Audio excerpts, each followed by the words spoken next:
कि ये जो फलाए आम के 215 इंस्टीट्यूशन स्कूल्स को टेक ओवर किया, ये जम्मू कश्मीर के जो तालीमी इदारे हैं, जो यहाँ के हमारे इंस्टीट्यूशंस हैं, जो हमारी यहाँ की सकाफ़त है, उस पर एक और हमला है। मैं इसलिए सकाफ़त और जम्मू कश्मीर के तशख़्ख़ुस के साथ इसको जोड़ रही हूँ क्योंकि बहुत कम ऐसे स्कूल हैं FAT की तरह जो स्कूलों में इखलाकी इस्लामी तालीम के साथ जो रेगुलर एजुकेशन भी देते हैं। मतलब कोई आप किसी स्कूल का नाम नहीं ले सकते हैं जहाँ पर ये बैलेंस मेंटेन होता हो। और इन स्कूलों में से बहुत ही नामवर शख्सियत उभरी हैं और इसके साथ हज़ारों के तादाद में, मेरे ख्याल में कोई 50-60 हज़ार तो स्टूडेंट्स हैं, टीचर्स हैं, फैमिलीज़ हैं जो जुड़ी हुई हैं। तो इस तरह से इसको इसको टेक ओवर करना, पहले तो जमात इस्लामी के तमाम एसेट्स को टेक ओवर किया गया, उन पर बैन लगाई गई। पर तभी उम्मीद थी कि यहाँ एक चुनी हुई सरकार आएगी, इलेक्शन होंगे, तो शायद ये जो हम पे ताबड़तोड़ हमले हो रहे हैं हमारे तशख़्ख़ुस पे, हमारे हर इदारे पे, तो कहीं ना कहीं उसको वो रोकने में कामयाब हो जाएंगे। और शायद यही वजह है कि लोगों ने नेशनल कॉन्फ्रेंस को तकरीबन 50 सीटें दी। पार्लियामेंट में 3 मेंबर पार्लियामेंट दिए लद्दाख को लेके।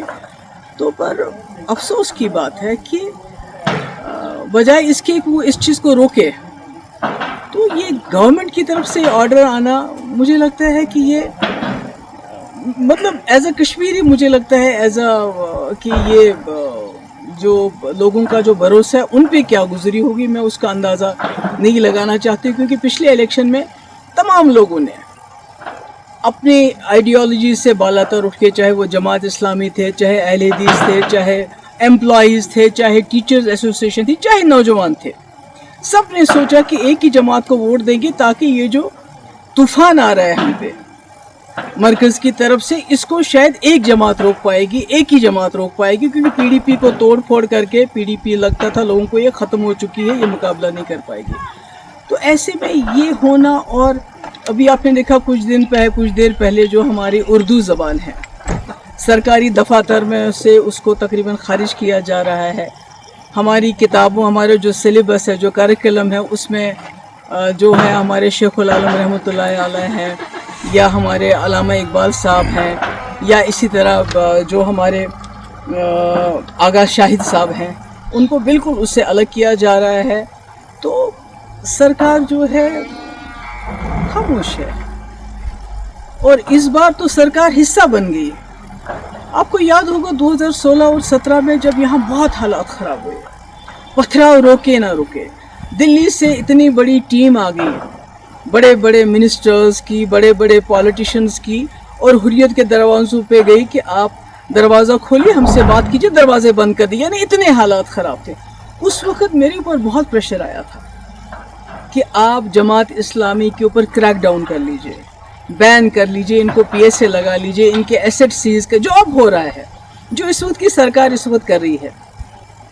मगर मैंने सोचा कि अगर मैं अपने ही लोगों पे बिला वजह इस किस्म की कार्रवाई, या तो कोई सबूत हो कि भाई इस वक्त ये कुछ ऐसा कर रहे हैं तो आप कोई एक्शन लोगे, मगर सिर्फ इनकी आइडियोलॉजी की वजह से किसी ने जाके दिल्ली में चुगली खाई थी कि भाई वहाँ जो भी कुछ कर रहे हैं वो जमात इस्लामी के लोग कर रहे हैं, जो पथराव हो रहा है, जो मुल्क के मुखालिफ जो मुहिम चल रही है, वो सब जमात इस्लामी। पर मैंने उस वक्त स्टैंड लिया, जैसे मैंने कठुआ में स्टैंड लिया। हालांकि मेरे पास अक्सरियत नहीं थी, हम PDP BJP सरकार में बने हुए थे। आज नेशनल कॉन्फ्रेंस के पास अपनी अक्सरियत है, उसके बावजूद वो इस किस्म के फैसले करती है। मुझे लगता है ये अफसोस के लायक है। और इसके बारे में क्या कहूँगी, वैसे तो लोग कहते हैं कि कहीं ना कहीं नेशनल कॉन्फ्रेंस और जमात इस्लामी का पुराने वक्त से चल रहा है कि जब शेख साहब मरहूम 77 में आ गए, उसके बाद जमात इस्लामी वालों के साथ क्या किया गया, किस तरह इनके घर चलाए गए, क्या क्या हमारी मुक़द्दस किताबें भी नज़र आतश की गई। उसके बाद 87 के बाद क्या किया गया, जो फलाए आम ट्रस्ट के टीचर है उनको कैसे पब्लिक सेफ्टी एक्ट लगाया गया।